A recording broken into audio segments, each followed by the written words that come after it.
Thank you, Jess. Welcome, everyone. Welcome to Women's Way 12th Annual Book Prize. This is the first time we are doing this virtually, and we are delighted that so many of you chose to be here in honor of women authors who address issues that directly impact the health, rights, opportunities, and dignity of women and girls. I just want to briefly talk about who Women's Way is. We've been around for about 43 years, unfortunately, because we're still fighting the fight for gender and racial equity. But we are the leading nonprofit organization dedicated to the advancement of women and girls and gender equity. Our mission is really to advance gender equity by breaking down barriers that hold women and girls back. And we focus on 4 issues: promoting economic self-sufficiency, preventing and mitigating gender-based violence, advancing and protecting reproductive and sexual health and rights, and developing the leadership of women and girls. I do want to pause here for a moment because I feel an extra weight this evening, as I'm sure many of you have, as I have learned, and many of you probably know, that the police who killed Breonna Taylor did not get charged for her murder.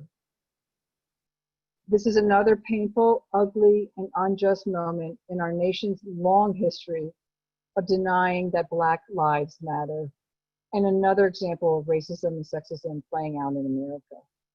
I just want to take a moment and acknowledge the pain and trauma this is causing, and that we at Women's Way stand in solidarity with Black Lives Matter, and will continue to work every day to dismantle the pillars of white supremacy and advance gender and racial equity.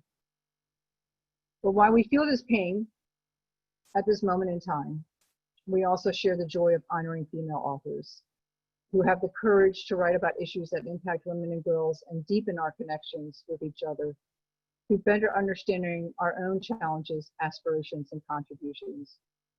Their voices and their words need to be heard and read more than ever.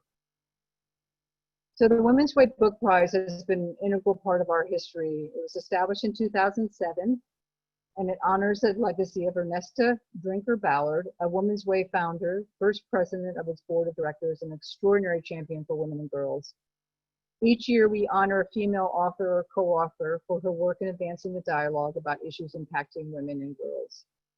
I do want to thank a few individuals who made tonight's event possible. Thanks to the members of the book selection committee who volunteered their time. And special thanks to Jessica Muslin, Director of Operations at Women's Way, who spearheaded and coordinated both the book selection process and tonight's event. So with respect to the selection process, just briefly, the winner of the book prize is determined by a selection committee composed of volunteers. Women's Way does an open call for book nominations from our community following a set of nomination guidelines. One criteria is that the books must address at least one of the following issues: equality, safety, self-sufficiency, reproductive freedom, women's leadership, or women's history. Once the books are nominated, committee members read the books and then engage in a review process that leads to the winning book and author. Over the past 12 years, we have honored outstanding female authors such as Jeannine A for Redefining Realness, My Path to Womanhood, Identity, Love, and so much more. Katha Pollitt for a book, Pro, Reclaiming Abortion Rights. Lindy West for her book, Shrill. And Ijoma Olua for her book, So You Want to Talk About Race. Well, tonight, we are thrilled to be honoring another outstanding female author, Mira Jacob, for her book, Good Talk, a Memoir in Conversations. Mira is a novelist, memoirist, illustrator, and cultural critic. Her critically acclaimed novel, The Sleepwalker's Guide to Dancing, was a Barnes & Noble Discover New Writer's Pick, shortlisted for India's Tata First Literature Award, longlisted for the Brooklyn Literacy Eagles Prize, and translated into 7 languages. Awesome. Her writing and drawings have appeared in the New York Times, Electric Literature, Tin House, Literary Hub, and Vogue. She teaches at the New School, and she is a founding faculty member of the MFA program at Randolph College. A bold and intimate graphic memoir about American identity, interracial families, and the realities that divide us, Good Talk, illuminates the increasingly fractured world we live in, and certainly we just experienced that again, unfortunately, today. Written with humor and vulnerability, it plunges fearlessly into the murky gray areas of race and family, of struggling to find common ground, of trying to talk to our children and help them make sense of it all, which we know as mothers, and I'm a grandmother, having those conversations are so critical. Good Talk was shortlisted for the National Book Critics Circle Award, longlisted for the PEN Open Book Award, named a New York Times Notable Book, as well as the Best Book of the Year by Time, Esquire, Publishers Weekly, and Library Journal. It is currently in development as a television series, which I think is so cool. Can't wait to hear about that. So it's my pleasure and honor to present the 12th Annual Book Prize to Mira Jacob for her book, Good Talk, A Memoir in Conversations. Congratulations, Mira. And I also want to introduce Jeannine A. Cook, who will be our moderator tonight. Jeannine is a writer, educator, strategist, and shopkeeper at Harriet's Bookshop, which is named for historic heroine Harriet Tubman, and uses their collections to celebrate women authors, women artists, and women activists. Jeannine is a freedom warrior in her own right, committed to peace and justice. Welcome, Jeannine. It is a pleasure to meet you. Go right ahead. Thank you so much, Diane, for that intro. And everyone who is joining us, thank you all for making a decision to be here with us right now in this moment. It means a great deal for us to be together, especially considering the current circumstance. And one thing that I have been taught to do when things aren't making sense in the world is to find my sisters and to lean in with my sisters and to lean on my sisters. And so that's what I consider tonight to be. And so I am so excited to be here with you, of all my sisters in all the world. So thank you so much, Mira. Oh, I want to say thank you for this honor. I also just want to say, I am so glad we're doing this tonight. And also, if you've come here kind of torn up from the day, the year, the months, these last years, or even decades, if you come here with your insides torn up, I'm feeling you. I know Jeannine is feeling like we've talked a little bit about what we're trying to do tonight, but we're here for the conversation. We're here to talk to you guys. I'm so glad to do this. And I also want to thank Women's Way for this incredible honor. I know I'm in incredible company. It feels amazing, but also being seen by other women is, I don't know, you never feel more seen than when you're seen by other women. And just having this book resound with you all has meant so much to me. And having written this book to a kind of America that I wasn't even sure if that America existed anymore, it's been really amazing for me to find readers and other people who are trying to move through this moment as I am, and kind of have as many questions. So I just want to thank you for that, and thank you for this honor, and thank you especially for joining us tonight. So one of the things that before I became a shopkeeper at Harriet's Bookshop, I taught in the streets, on the block. And one of the ways in which we galvanize folks is behind something that we call common language. And I'm gonna teach it to you. Hopefully wherever you are, you'll consider this call and response and use it, use it beyond this moment. We've shared it in 32 countries around the world, and we'll continue to share it because it's just that powerful. It was taught to me, I pass it on. And so it has some sign language that goes with it, and then some call and response. And so I'm gonna call Mira, and you'll respond, and hopefully wherever the audience is, wherever they are, they'll respond as well. But for now, it'll be you and I, okay? And so the first part of this is peace. Peace. Right, and so this hand motion kind of replicates going from chaos to peace, right? And so as we move through this conversation, one of the things that we're calling on is peace. The second thing, love. Love. Right, for obvious reasons. For more than obvious reasons. Mm-hmm. And the final thing is respect. Respect. And that respect is for everyone. Okay. Respect for everyone. That's right. And so that's going to ground us, and that's going to be what we walk through. I know we're going to start by having you read, but I wanted to at least have that common language for everyone as we move through this conversation. And like I said, take that with you. That's not just for this conversation. You can use that. I use it at dinner with my children. Like, use it, right? Make it useful. All right. And so without further ado, we'll have you do some reading, and you can ground that however you like.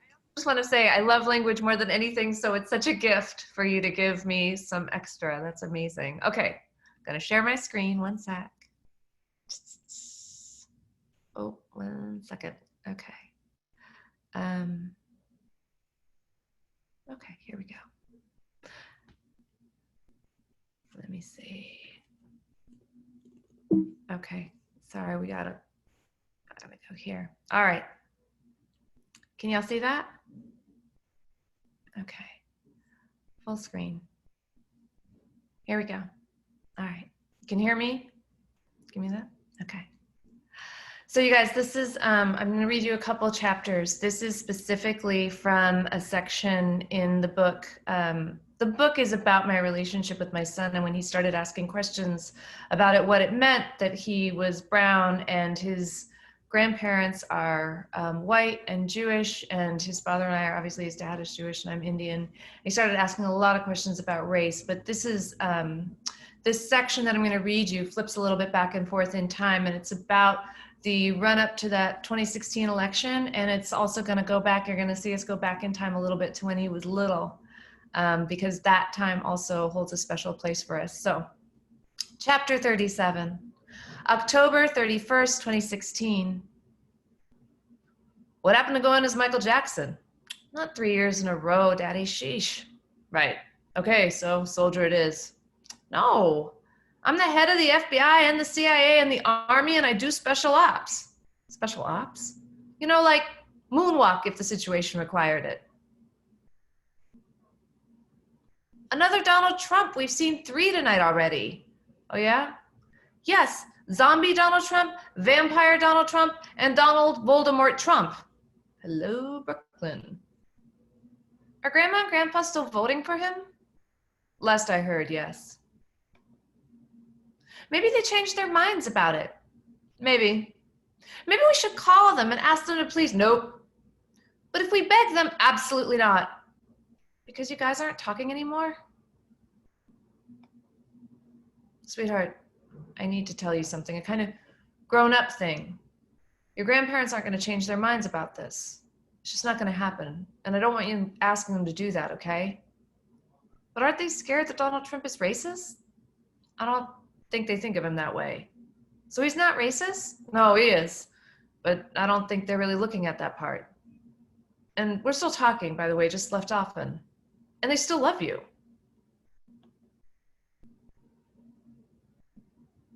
You okay? I'm sad. Yeah, it's okay to feel sad.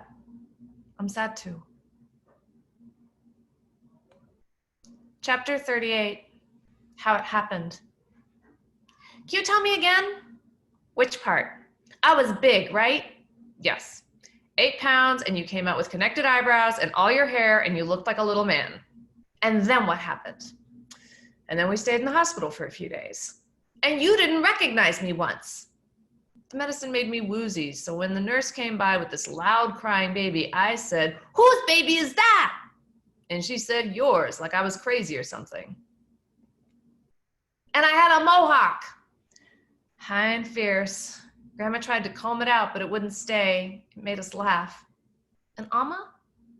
Amma held you for hours. She was so much more excited about you than she ever was about me or Uncle Arun. Really?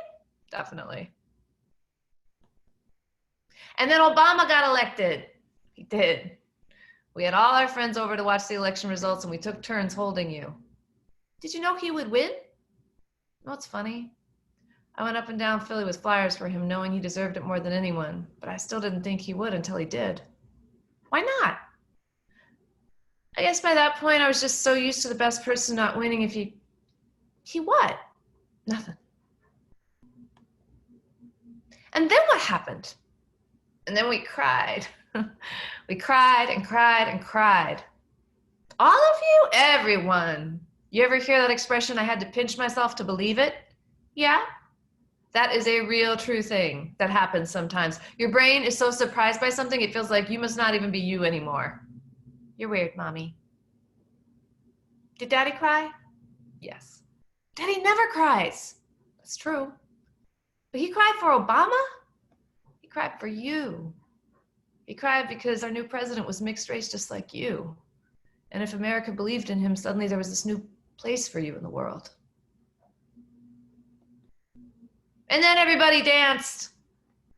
We ran down to the street with you, and everyone on our block was yelling, and you could hear the cars honking all over Atlantic and Flatbush.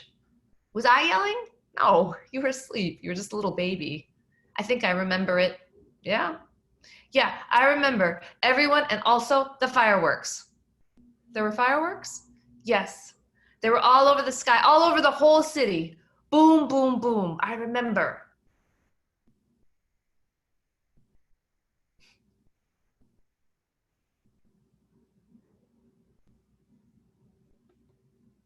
November 8th, 2016. We had a party. We invited friends. We were hopeful and ready for it to be over, and then we weren't. Why are you making me go to bed when everyone's still here? Because you're tired and it's going to be a long night and you have school tomorrow. Is he really winning? We don't know what's happening yet. And why did you start crying when they showed Wisconsin? Why did Daddy come and hug you like that? Because Daddy knows when I need a hug. Can you stay with me a little? Everyone is so sad out there. You should sleep. I think Caitlin and Thunny were crying in the kitchen. If the president doesn't like us, does that mean the army doesn't like us? What if they only like Daddy? Will they have to give us up? It's not gonna happen. You said he wouldn't win. Shh. Shut your eyes now.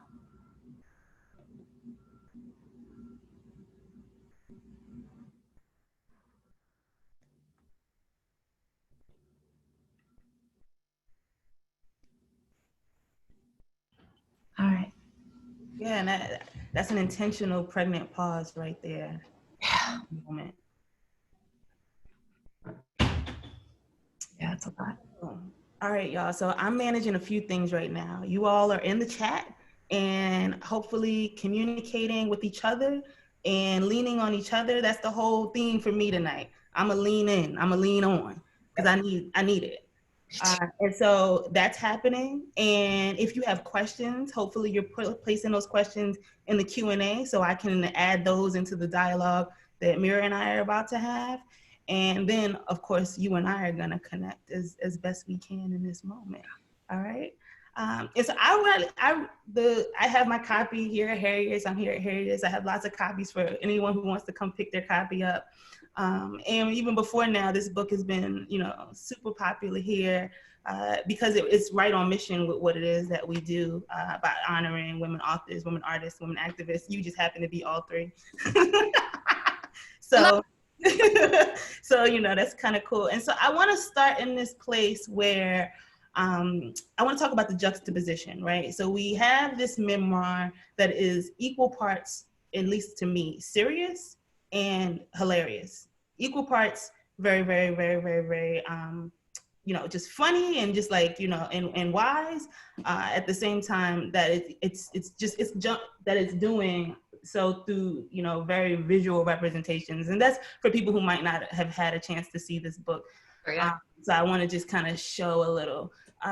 So I want you to talk to me about what it means to do those types of juxtapositions. There's one part where, very relevant to tonight, you and Z are talking about Mike Brown and you're talking about Ferguson. I actually went to Ferguson.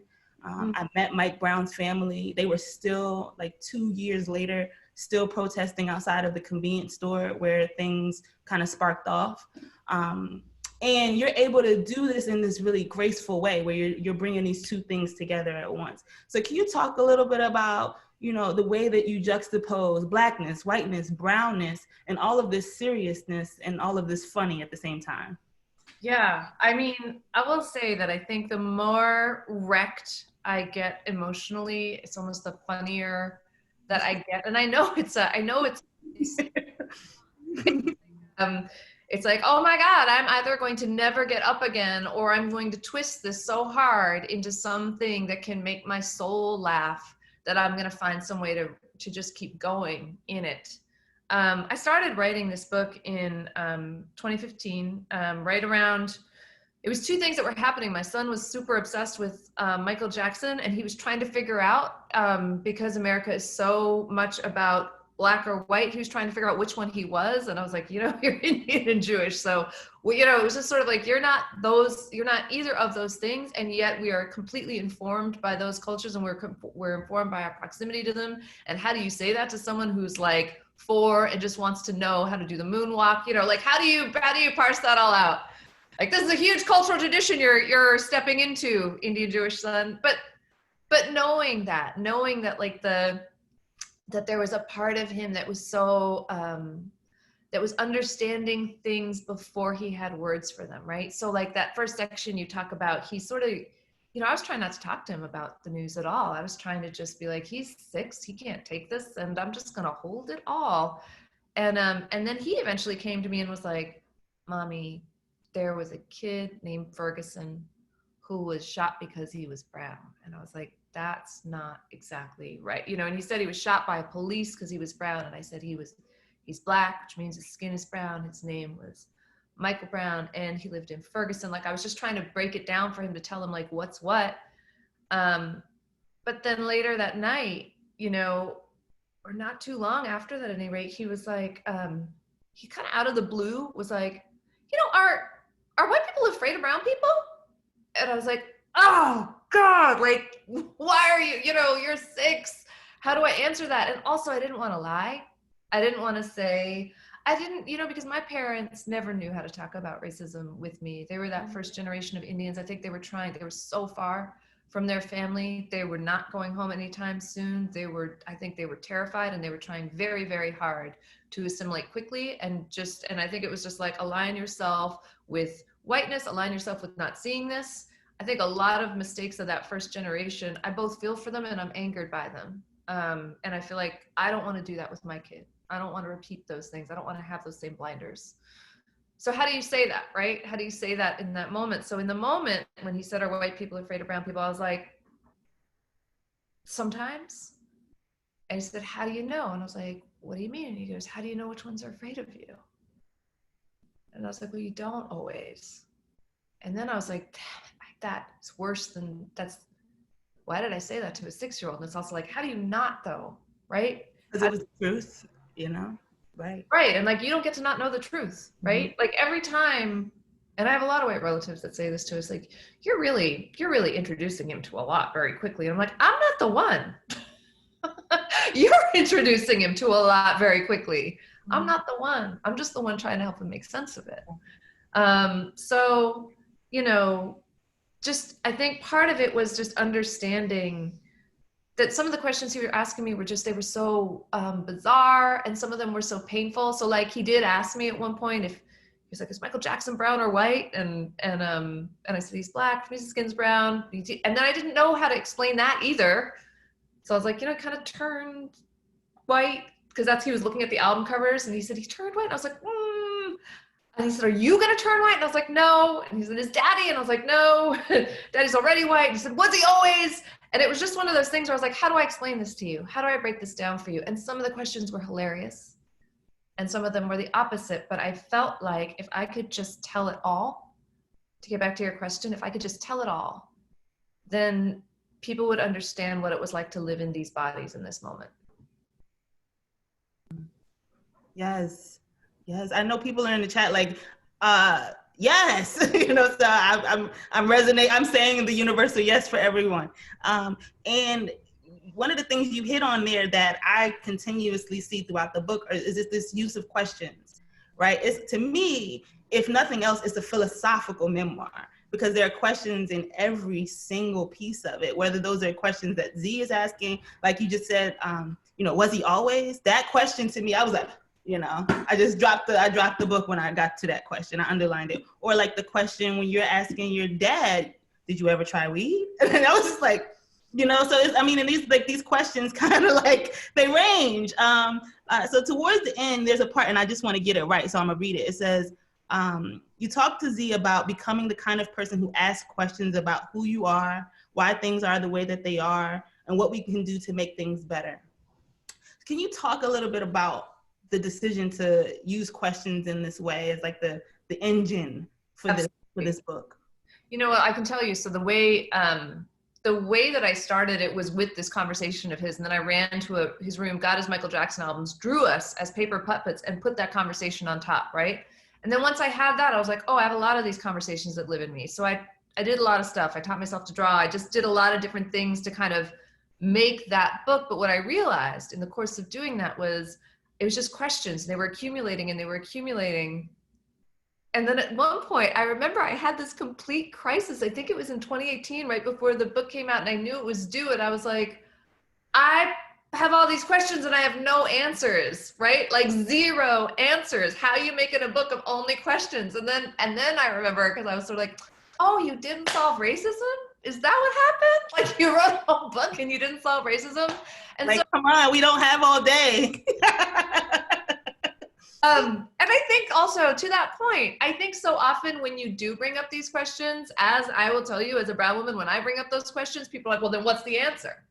You know, and it's like, I don't have the answers. I don't know. I'm just telling you what the questions are. I'm just telling you how baffling it is to be here and how baffling it is for my friend to be there. But like, we don't have the answers. We just have the questions. So that was very much a conscious part, like a conscious effort on my part to not try to give people the answers for something, because I do think that whiteness has a real intolerance for not having a fix for something, because the guilt, it's like, if I have the answer, I don't have to deal with this pain.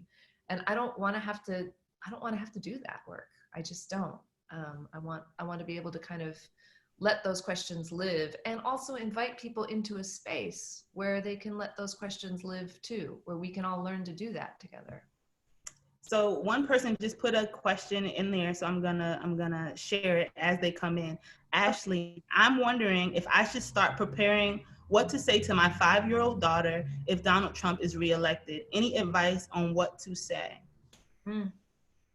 Yeah.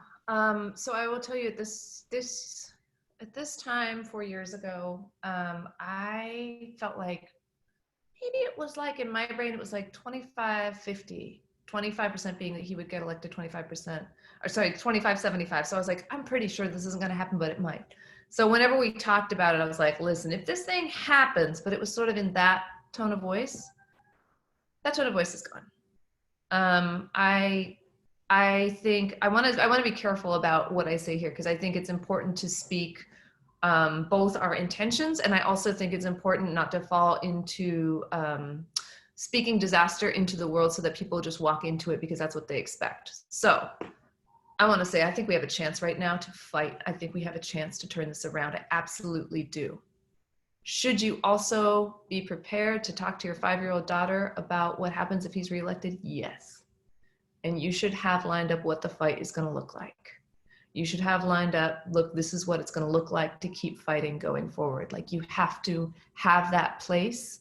And because part of it is that you are so blindsided in that moment, right? And kids, they pick up on everything. So I think that you should have that. I think you should have a place where you have a logical next step that provides a buffer for her while you get yourself together. Because let's not pretend that like it's just talking to her because she's the one that's lost. Like, we all get lost in that moment. Yes, thank you, Ashley, for your question. And if anyone else wants to put one in there, I will share them throughout while I'm still getting my questions answered, because I have lots and lots. And so the next kind of place where I was taken, right, while we're talking about childhood, was your childhood in the classroom with Miss Morrell. And I was prepared to really dislike Miss Morrell from the very beginning. I was like, oh, she seems like just not my type of teacher, you know? And still, even when it was over, I was still very questionable about, you know, how much I love her as a person. But she was a tough cookie, and that resonates with me as who I was in the classroom, right? Just being able to, this is what I think, this is what I stand on, and really being able to share that with my young people. Mm-hmm. Now, okay, and you can share the full story for folks that might not have gotten to this part of the book. But there's a part where she says to you that you are an American. You came here. You're no matter where you came from. This is your land. This is my land. You are an American. And I wanted to see your perspective on what you think it means to be an American today. Okay. So I'm going to answer that question. I'm going to tell people a little bit about what this chapter is, just so they know. Okay, so you guys, this chapter was about when I was in 6th grade. No, this one was 5th grade. I actually won the DAR. By the way, I won that essay contest twice. Anyway, the first time I won it. And you gotta work, Mira, and you still winning. They gave me the wrong directions twice too. Anyway, so the first time when I won this, I won the Daughters of the American Revolution essay contest. And my teacher was this super, super patriotic woman with kind of like, if a wooden spoon had a face and a personality, it was like that kind of like really wound up worse than, anyway, she had this very, very strong personality. And when I won the contest, she was really proud of me, which was amazing because she had never been proud of me before, but she was really proud of me. We went to go to this thing and they'd given us directions and they had asked for her to send a picture of me to put into the program. And we go to the place for the luncheon and it is in fact a dry cleaner's. And so she pulled over on the side of the road and she called back to the school and she made a bunch of calls. It was when you would put like 25 cents into a phone and blah, blah. I was watching her do this, and she was getting more and more agitated. And then finally she slammed down the phone and she got back in the car and she said, "We're going to go right now. We're going to go over there." And I was like, did we get in trouble? What happened? And she said, "No, you're going to go in there." She drove us to somewhere completely different.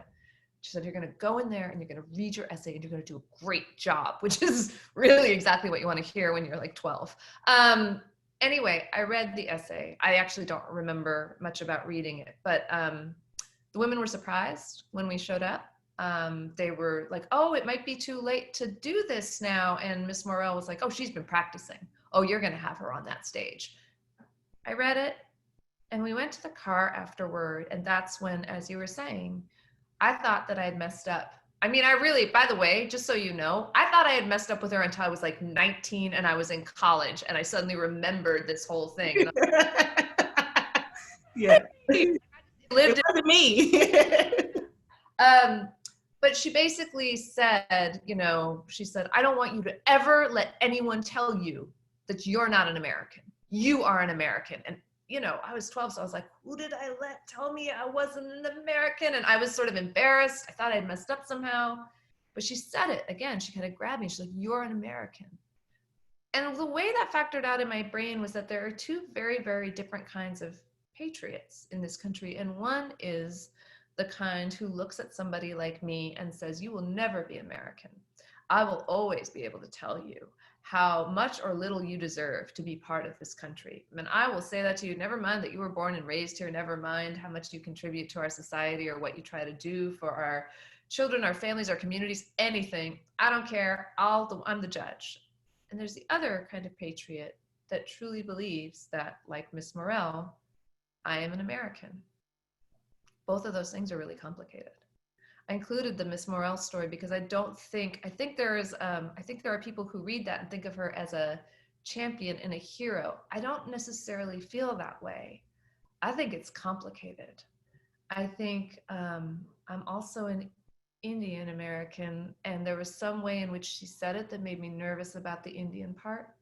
And I also think that it's a little bit, it's a sweet sentiment, but it comes again with this sort of blindness of what American can mean, right?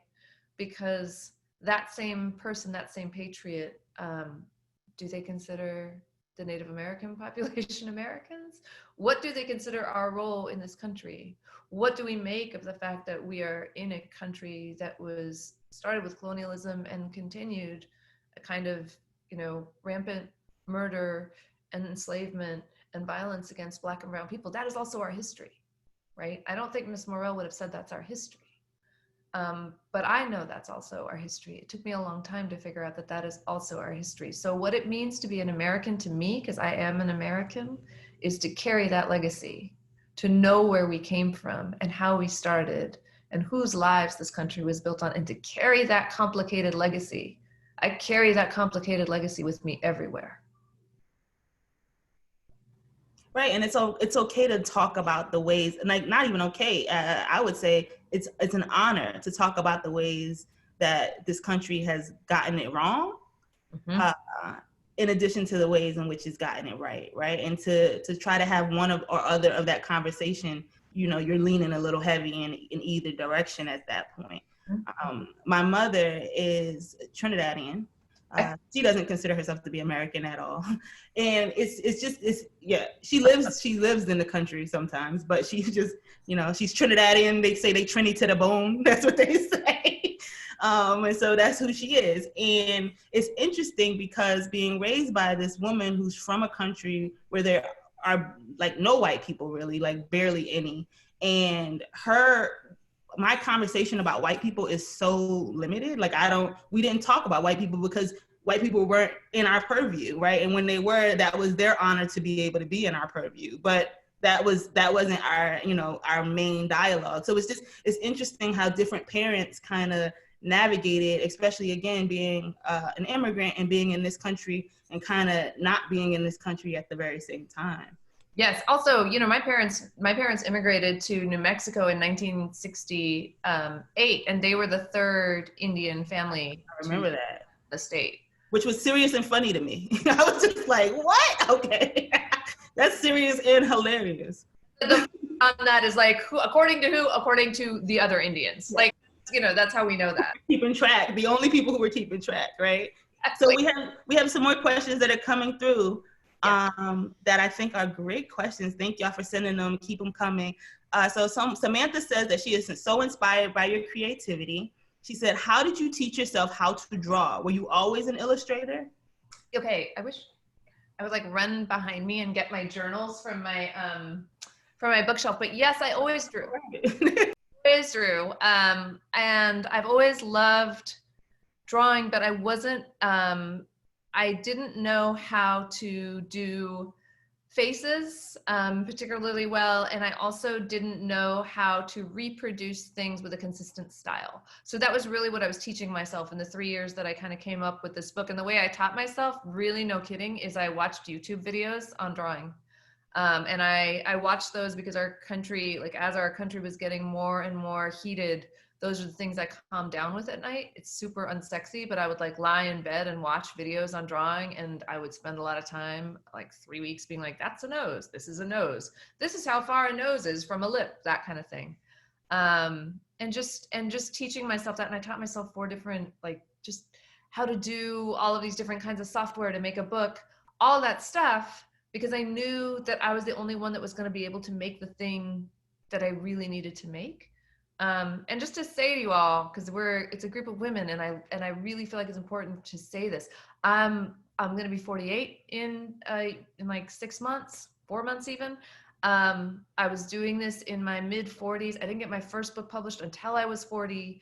And I just want to say that because I feel like so many times what we're told is that you have to make it when you're young, and like there's this little window. I don't know when it opens, because frankly, it was like I was too young to say anything, and suddenly I was too old to have an opinion. Like I don't know when the magic window is supposed to be open. It never opened for me personally, but I just want to tell you all, because I think it's really important. Like you can't ever count yourself out. You can't ever say to yourself, well, I've run out of time, or I'm too old to do something, because that's just not true. You're not.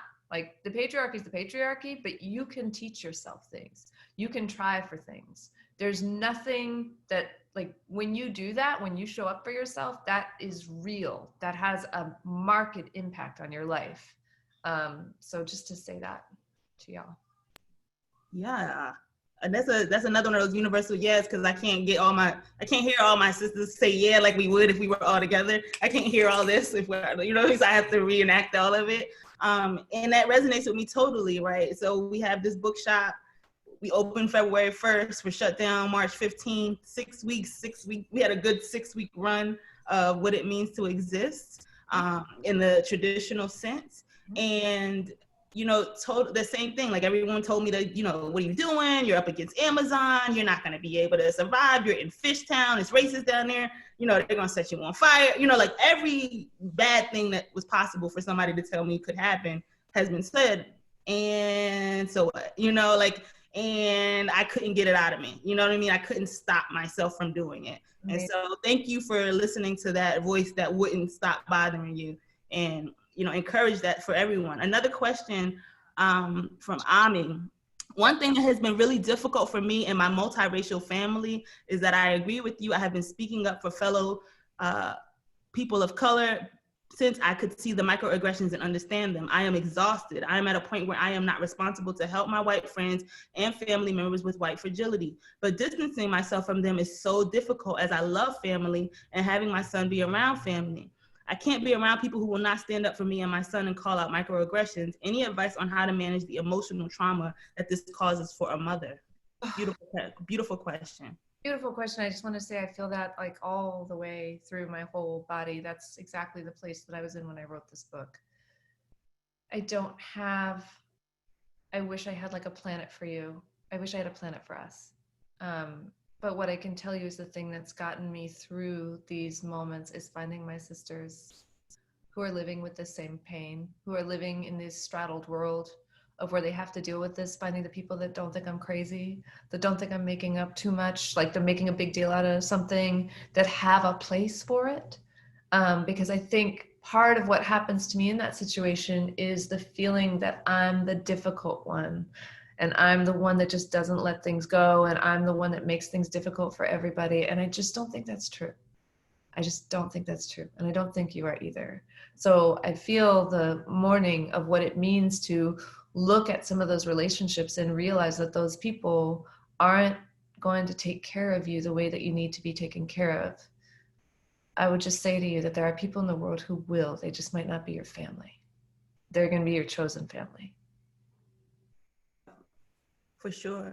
Your sisters, and some of them might even be in this thread. Like we find each other, you know, and like the common thing, like a book becomes like the beginning of the dialogue, and then we can kind of go deeper and deeper and deeper.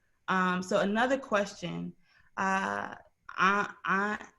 might have missed it. What pushed you to turn the start of the book to the completed project? Were you always passionate about writing, or was that propelled by the state of the world, or was it that your child inspired you?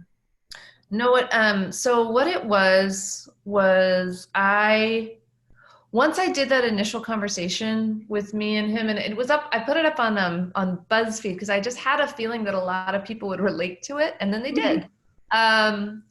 But once I had done that initial conversation, I just knew how many of those conversations lived inside me. And I mean those things, you guys know this, like when you wake up at 3 a.m. and you've just got some conversation from like 2nd grade in your head, and you're like, what? And who? And like how? And those just live in me. And I was like, oh, I've got all of this. I bet somebody else carries them like I do. I bet somebody else, like if it's not the exact same conversation, it's something similar. And I've never seen anyone speak to us that way.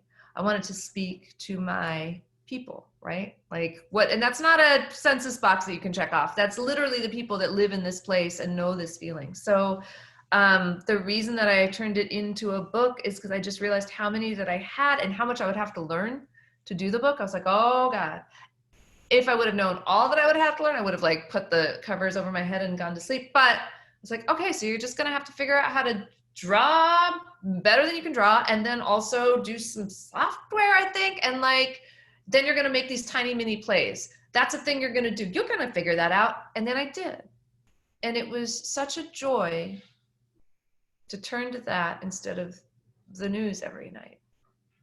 It was such a joy to turn to something that felt just as vibrant and real to me as anything that our current leader is doing to us. It felt so good to be able to put a fence of protection around me and mine, just saying, I know you, like you know me, right? Yes. Okay, so I am so super single.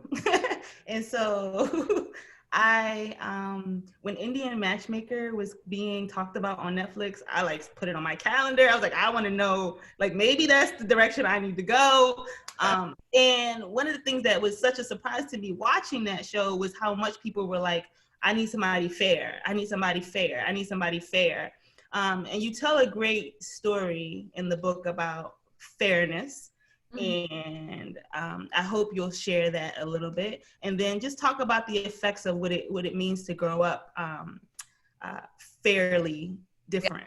Yes. So I am dark in my family. I am dark skinned for Indians. And I love, by the way, when I say this, because white people are always like, I don't see you as dark, because including my husband has said this to me before, because they think like they don't see color or something. And I'm like, no, you don't understand. Like the rest of us, you see color and the rest of us see color. And that's what it is. That's the thing that's happening right now, right? So what you were talking about in that moment, or that story that we were talking about, is my parents tried to arrange my marriage when I was 20, I want to say 26, no, 25.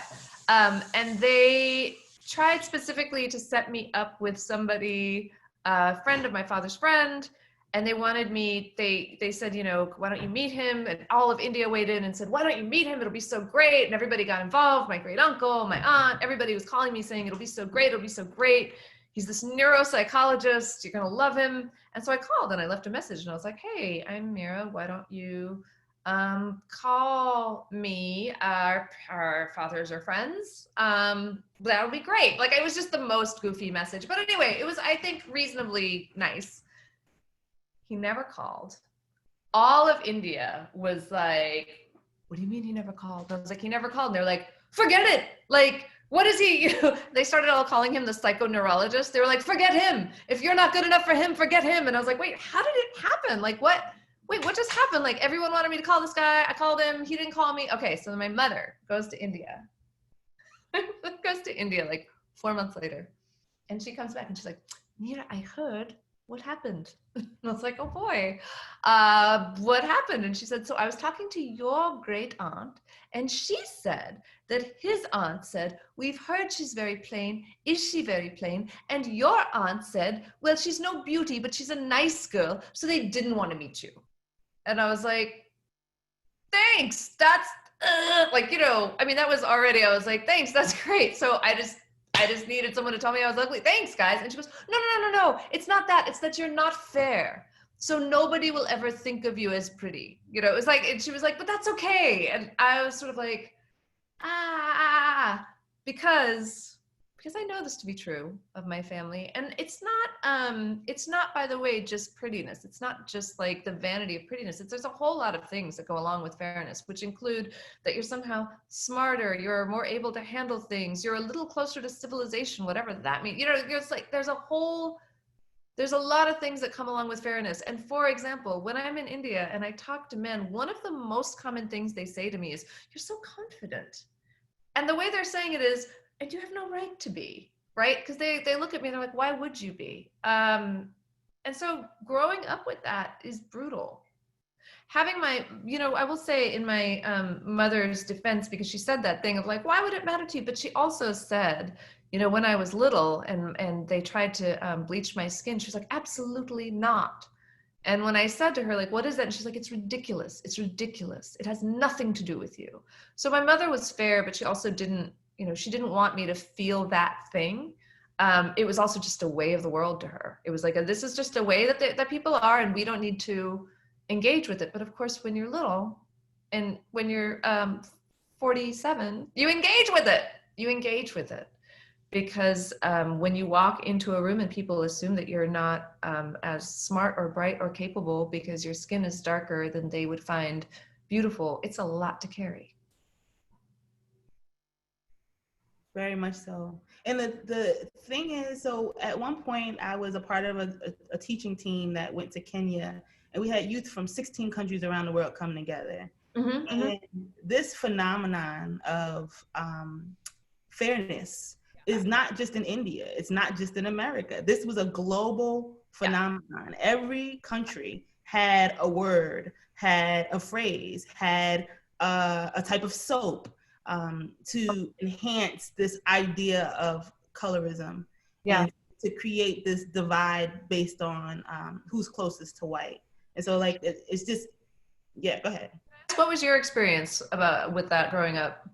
You know, like I said, again, my mother, I think maybe coming from where she came from, was and continues to be this very regal woman. Mm-hmm. And my experience has always been that I don't know if we could get to be any more queenly than we are, you know. And it's like, and I don't know if that was just how she raised us. It was like she was just, you know, very just like, what, you know, like, who could ever say anything about her precious darlings? And it just did not come up. And when, if anything, ever, one thing that we got, because we're mixed. People they're like, oh, you're mixed. I'm like, yeah, we're mixed. My mother's from Trinidad, my father's from Brooklyn. And yes, they're both brown, they're both Black people, but we still consider ourselves to be mixed because culturally, those are two different worlds, right? So my family on my father's side would call us coconuts. They'd have all these names for us. We had to be, witches or Santerias or whatever, right? Because of the West Indian side. And the West Indian side was always like, you Yankees, you're not fully, Trinidadian enough. And so that's the life of living. And then to be, perceived as just, oh, you're Black, so you're just Black, and not even have that dialogue about all of the ways in which, like, I don't understand that cultural reference. I wasn't raised in that. I don't know, and so it's interesting because it came in its way. Yeah, absolutely. I mean, I think one of the things that I got, one of the feedback that was given to me after the book came out is I had several people of color take me aside and say, why did you write this about the colorism? Like, why did you write that chapter? And I said, did it hurt you? And they said, well, it's just that it's giving them a reason. Like, if they know that we do this to each other, then it gives them an excuse to do it to us. And they say, meaning white people, then they tell themselves, oh, well, everyone's just racist. So like, this is not something special for us. And I felt really sad when I heard that, because I feel like my take on it is more, are we not allowed to know ourselves? Are we not allowed to interrupt ourselves? Is the only thing that we can do gird ourselves against the violence of whiteness? Like, can we not talk to each other about what we're doing to each other? I just want to be known. I mean, one of the things I saw you say once before in a different interview was like, this book wasn't written for white women, right? It wasn't like, I need to write a book so that white women understand my experience on the planet. And right. Sorry that you weren't centered, right? Like you're not always the center of the dialogue or the conversation. And what's interesting about what they call internalized inferiority is that you start to think like that somebody else is supposed to be the center of the conversation when they're not. Oh yes, yep. Great point. Yeah. And so more questions from the folks, and please y'all keep sending them. So interesting that your mom refused to allow skin bleaching while your parents wanted your family to assimilate. Did they want to assimilate to whiteness or Americanness, as much as you can separate those things when they're often conflated? Yeah, no, I think they wanted to assimilate to Americanness, and New Mexico is a very funny place to try to assimilate to Americanness, because New Mexico is such a specifically interesting state with a huge Hispanic population and a huge Native American population. And so it's their version of what American was, I think, came from their block in New Mexico and like all the Westerns my dad watched. And so we talk about that a lot. Like, like my joke with him was always like, Dad, were you the cowboy or the Indian? And he was like, come on, like, just like, what does that mean? And I was like, I don't know, what does it mean? But that again, that's where we live. We live in that weird place of like, what are you and where are you and how are you relating to all of this? What's interesting now, though, I will say, is that when I talk to my mom now, it's really fun to talk to her because she, like everyone else, has grown and changed and found a way into the conversation to hold all the things that she kind of couldn't say before, right? So like, she'll tell me stories about stuff and I'm like, you knew the whole time. And she's like, I knew, but there was no one to say it to. There was no one to talk about it with. And I have so much compassion for that place, for how dialogue works, right? How cultural dialogue works. You and I can have this conversation because someone else was having a conversation in 2015 that gave us words for this conversation, right? And those words let us know ourselves. Like, you only come to it in the moment that you come to it. You only come to it when enough people have helped you build a conversation where you can look at yourself and say, this is the thing that hurts, and this is where that lands. And I think that to me is so kind of beautiful, actually, and amazing about humanity. Yo, next, someone says, Imani says, colorism is something that shows up in so many cultures. What advice would you give to girls and women who are trying to love themselves despite society and cultural beauty ideas being projected onto them? Well, one thing that I realized I don't know that this is going to be a helpful answer to this question, but one thing that I realized weirdly, the brush with the neuropsychologist was kind of my first brush with that level of anxiety about my color. Before that, the way it manifested, honestly, was every time I landed in India, I just would notice that people looked at me differently. And in America, they looked at me as though like, what are you? But in India, it was sort of like, oh, you're that.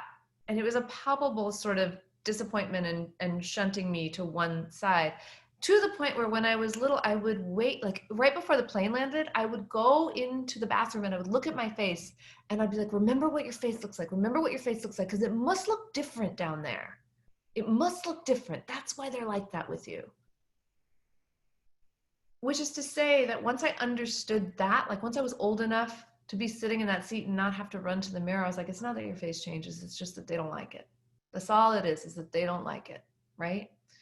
Once I could locate that that was the thing, then I understood this very strange and powerful thing really about how beauty works, which is beauty is not a power like money, right? With money, you can, people think of it as that. They think of it as like, oh, if you're beautiful, then you've just got this thing and it's just this kind of, you can spend it like money.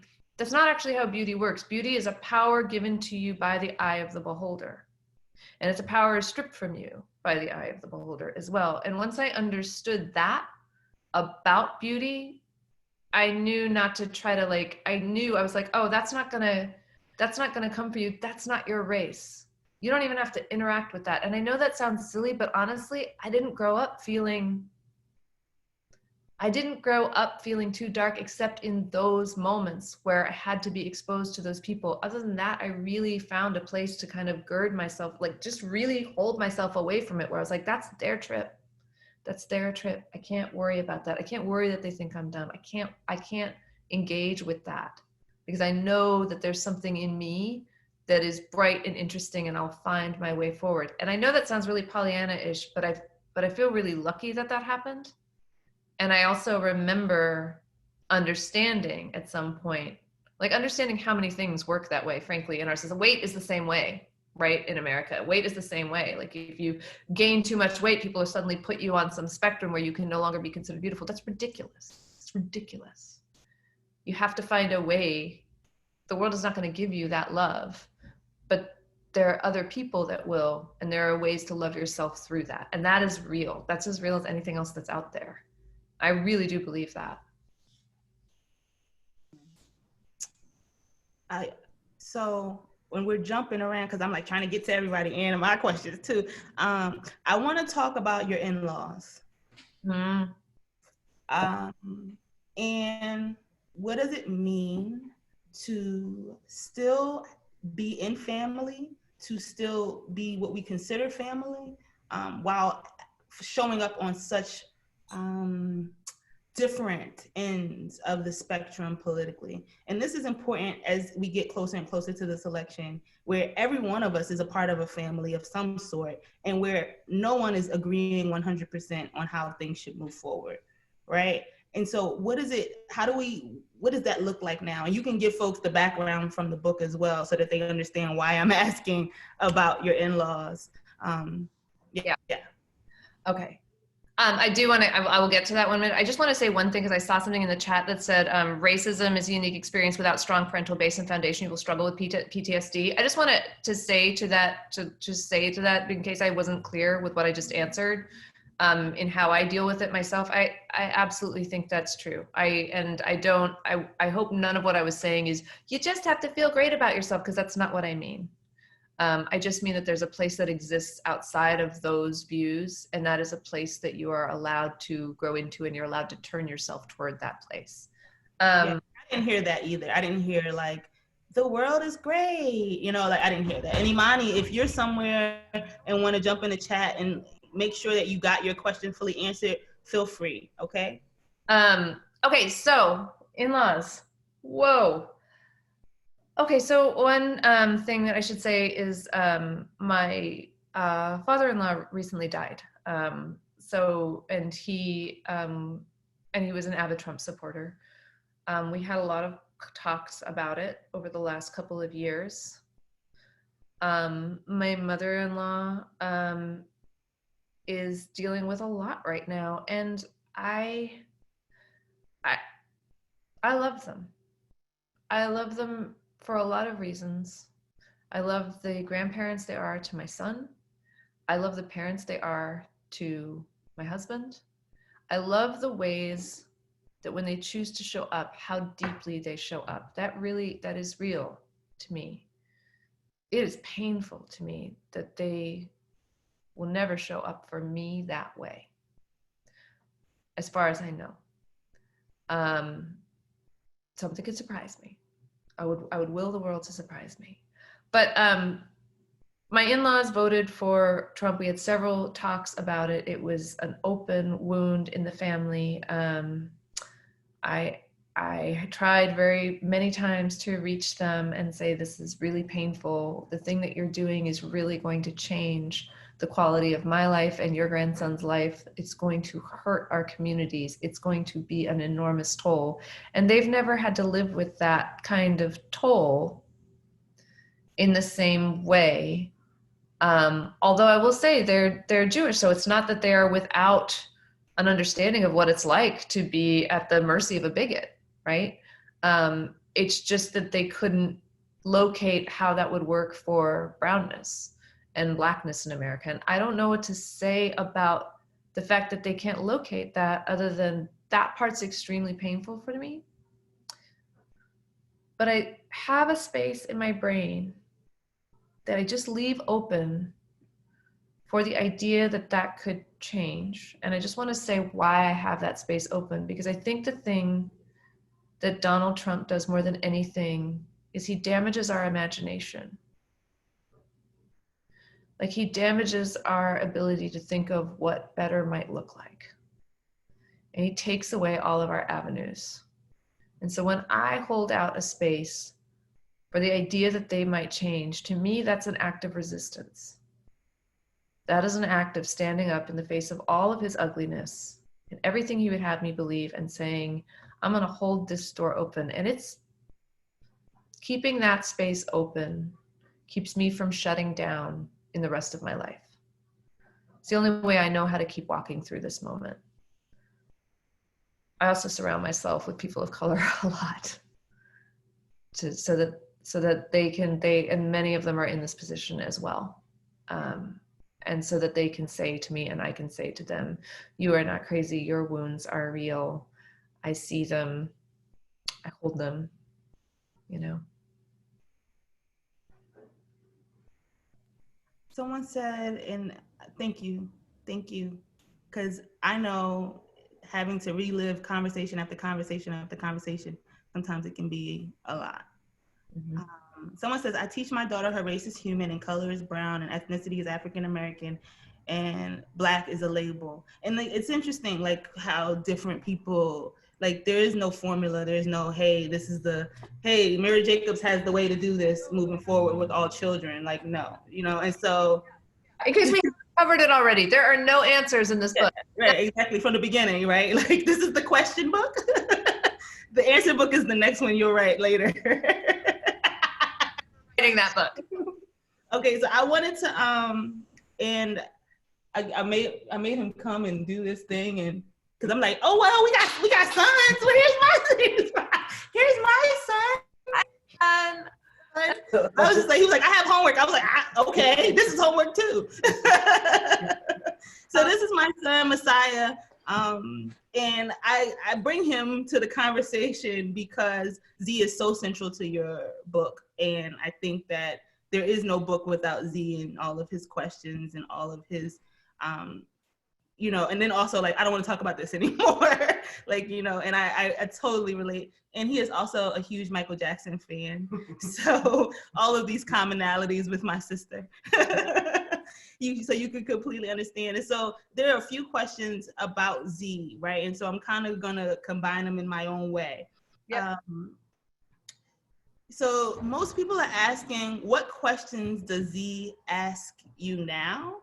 Yeah. And what did he think about the book, or what does he think about the book? Okay, so there's a couple things. Yeah. One is we had a long talk before the book came out. He's the only person that I told him, like, this is the book. I've got, these sections are about you. If you don't want any of these in here, you don't have to explain why, they're gone. Because I didn't want to put the onus on a kid to try to explain why, like that would be crazy. So the sections that are in there are ones that he felt comfortable with at the time.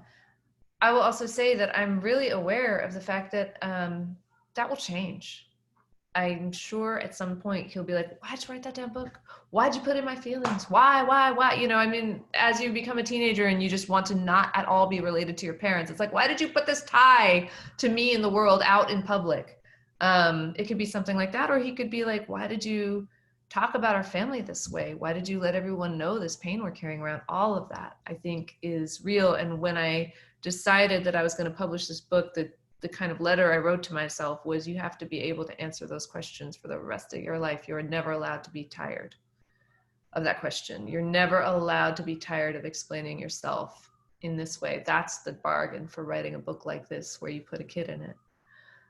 We also talked about what it was going to be like when the book came out, because I was drawing the whole time and I had people following me on Instagram. My account is Good Talk Thanks, and I post comics all the time.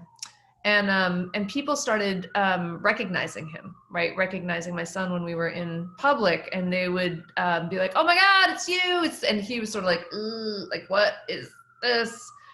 And I said to him, because I saw it happen once, where someone was like, "Say the thing about Michael Jackson, and I was like, "What are you doing? Like, this is a child who had a conversation with me, and yes, I wrote about it, but this isn't a puppet on a string. What are you doing?"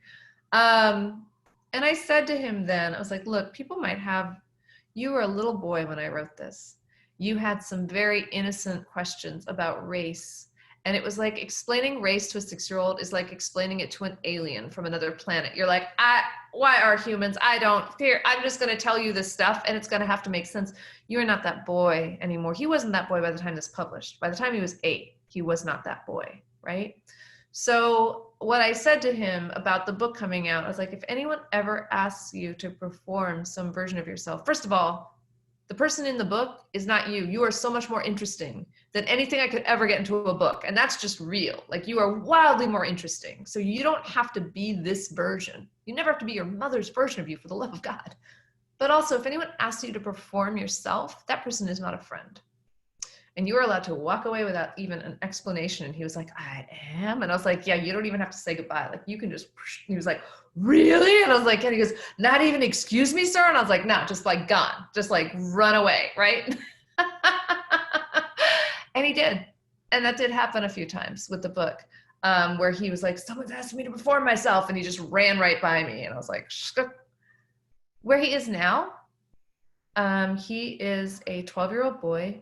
He's Indian, so like me, at age 12, he has a fine mustache and a connected eyebrow, which makes him look much older.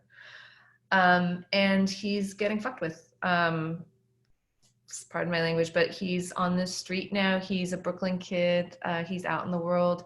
People say things to him. They think he's more of an adult than he is, and they mess with him. And so that is real. Right? That's also real. He's entered an age where he's starting to be a target of the things he's seen me be a target of forever, right? Like, we have a whole system for when we go to the airport about what's like, how quickly is my bag going to get taken aside? How long are they going to hold me? And like, what can he do with himself in that time? We have a whole system for that, so he doesn't break down inside. And so I don't break down watching him. We just have a way. He's a kid now where like, he's getting to the age where his stuff is going to start getting held to. And he knows, I mean, it is wild to watch a child grow up with a president that does not like him. It is wild to see that. So his questions now are complicated. He has a lot of questions because his dad is white, and his grandparents are white. He has a lot of questions about whiteness, and specifically about, this morning, honestly, he was asking me about why liberal white people can't see their own racism. That was like a real question he asked me. And he's like, "What is that? Why do they not see it? Like, what is that about? And I was like, you know, and we had to talk about it. Those are Messiah's asking, I mean, he's 17, right? I had him when I was 19. Yep. So he kind of went through college with me. He runs the bookshop with me. Like, he's gone to run the gambit. Our neighbor the other day threatened to call the police on him because of the trash that was over the line. You know what I mean? And just, again, that assumption that he's a grown man, even though he's a child, the assumption that he, you know, it's my bookshop, but you go to him to have a confrontation, you know. So those are for the folks that get all confused about, you know, how this shows up. Like, it shows up in you, it shows up in me, you know, like it shows up every single day. And that's just that's the reality of the beast. I call it when you go into the drift, when you fall back into to sleep, right? All those other habits just come right back. They just come right back. So even if you're working on it and you're reading and you're writing and you're in a book club and you're doing all of that other work, when you fall into the drift, it just all swoops back in. That's my experience at least, right? Such a good idea. Yeah, sure. So someone asked, Julie says, are you working on a new book now? I am working on a new book now. By the way, I also want to just point out that in the questions, or in the not the Q&A, but somebody said, where's your bookshop? So can we just say that real quick? So we're located in Fishtown, 258 East Gerard Avenue. Okay, right? And we're open Thursday through Sunday right now, while we're navigating the COVID reality. But we're pushing through. We are pushing through. And then we're also online at harrietsbookshop.com. So thank y'all. Great. All right. What did you ask me before that? I just saw that question. They asked about, are you working on a new book? Yeah. Okay. I'm actually right now working on a television treatment for Good Talk. And I'm kind of excited about that. The book, just for those who haven't read it, it sort of does read like little mini plays in a way. And I really like dialogue, so it's fun for me to think about this stuff and how to update it and what that would look like. And I just am really psyched to do that right now. And what else? And yeah, I have the next book percolating. I have a short story that I'm trying to get done first. There's always something. I'm also teaching 4 classes this semester, which is kind of crazy. It's a lot. But yeah, I mean, I'm always writing, and the next book I'm hoping will be some combination. I'm a novelist first, so I want to go back to fiction and see what's happening over there. So many people are saying how much they love the book. They really love the book. They love it, love it, love it. We love it. We thank you for giving us a piece of you. You didn't have to, but you did. So we appreciate that in so many ways. Arnie just asked, what was your reaction to the selection of Kamala Harris as the Democratic Vice President nominee? Yeah, super complicated. So Kamala is really interesting because she is someone who's been in politics for a long time. There are parts of her record that I find frankly troubling. There's also a growth curve that I see her making, and I'm curious how far it will go. As an Indian woman, just to be like totally upfront about this, it's amazing to see an Indian woman, right? An Indian and Black woman in that position. It's amazing to see. On some level, there's just a part of me that's like, wow. So even if I don't agree with every one of her policies, I like that it is showing our children this too is possible for you. Like, part of me just appreciates that for what it is. But I'm excited, I'm cautious. I have what I call tremendous auntie feelings for her.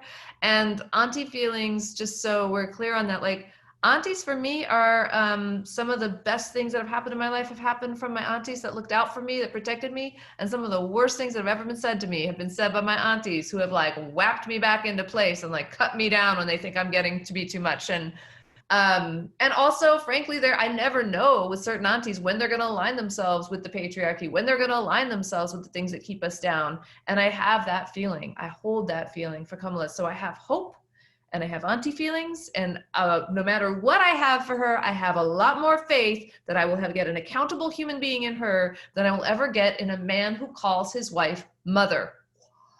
So, Pence. Okay. I don't know what to do with that information.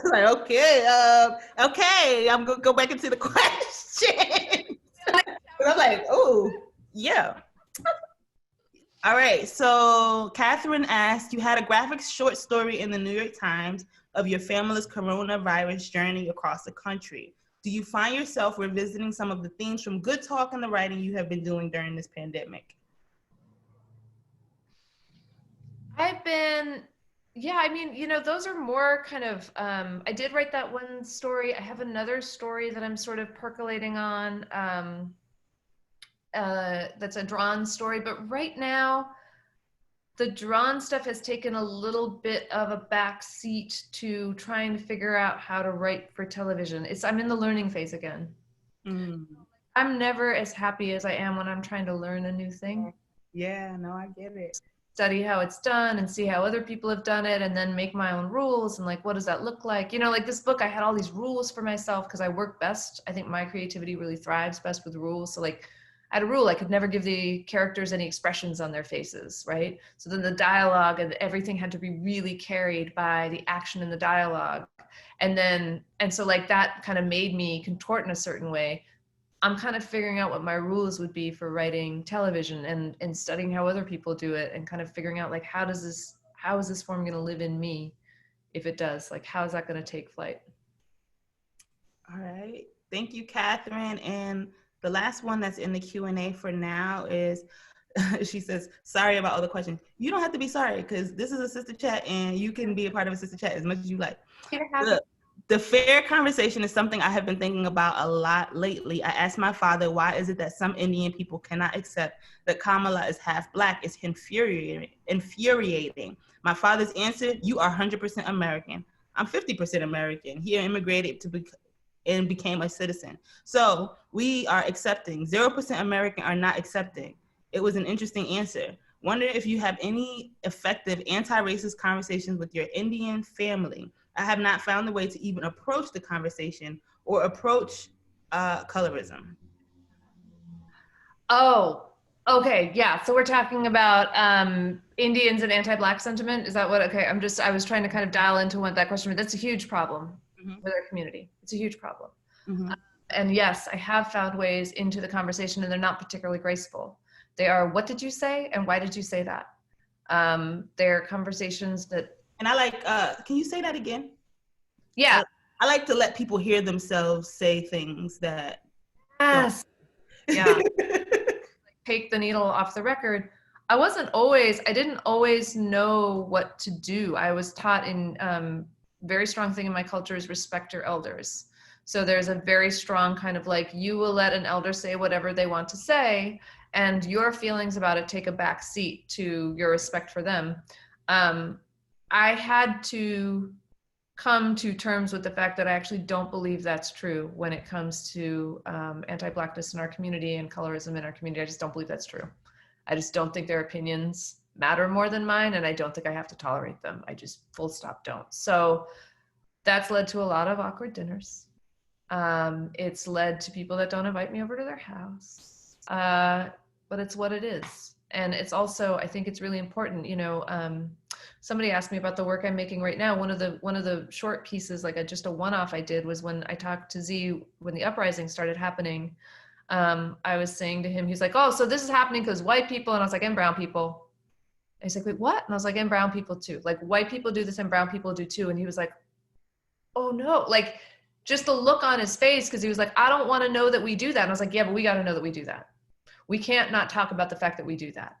And we can't align ourselves with like being the victim of something when we are also the aggressor. Like you have to know this about us and we have to unpack it in us. We have to face this head on, because if you don't, what you do is you align yourself with whiteness at the expense of your own people, right? You do this kind of crazy thing where you keep not looking at the things that are propelling you to act and be a certain way. And then you commit violence against your own people, which to me is just, and you don't love yourself, which is to me this horrible tragedy. One of the things that Indians say a lot when you try to interrupt them about their anti-Blackness, they're like, well, I don't feel, I think Indians are better than white people too. And it's like, you tell yourself that and you use bleaching cream. So like, let's stop lying, So it's 6:50, and my understanding is that it is time for me to wrap. I Okay. do have to say one more time, thank you so much. Thank you so much. Not only for writing the book, not only for being in conversation with us, for touring, for having these conversations everywhere that you're having them. You are appreciated, my sister. I appreciate you. And I believe that Diane is going to come back on, but I don't know if you wanted to say anything to close out. I just wanted to say thank you again. Thank you to you for this conversation. Thank you for making a space for it. Thank you to everybody who showed up and all of your questions in the chat, and Diane and Jess and Camille and all of Women's Way that pulled this together. Thank you so much. It's a tremendous honor, and I really appreciate how many people showed up for this chat and how many people kind of came to hold space for this. It felt really good to be here with you guys tonight.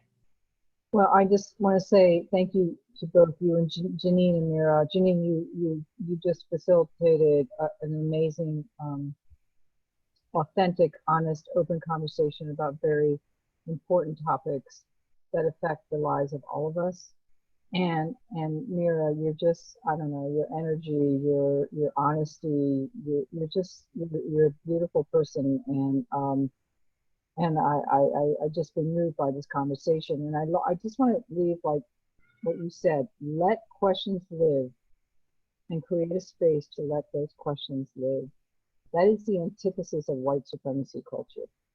And I want to say that to foster people's, and we're naturally curious as we're born, and to help those questions live and have these conversations. And Mira, you're helping people have these hard conversations, and Jeannine, you're encouraging us to lean into it, particularly as white people who continually deny our own whiteness.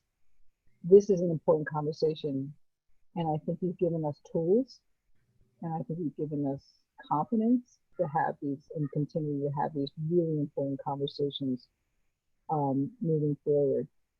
So I encourage you to buy Mira's book if you haven't, and I'm going to strongly encourage you not to buy it from Amazon. Yeah. Not to buy it from some major corporate company that doesn't pay their taxes and is literally part of the white supremacist culture. Support local women-owned businesses like Harriet Bookshop. If you want to help women and you want to fight for gender equity, buy books that are written by folks like Mira Jacob, and buy them at women-owned businesses like Harriet Bookshop. So please do that. We're committed to supporting women-owned businesses and women-owned artists. So I hope you all do that. I hope you join us again next year at the next book prize, and please keep these conversations going. And again, Mira and Jeannine, thank you so much for an amazing evening. I wish you all well, stay safe, and be well. Good night. Thank you. Good night.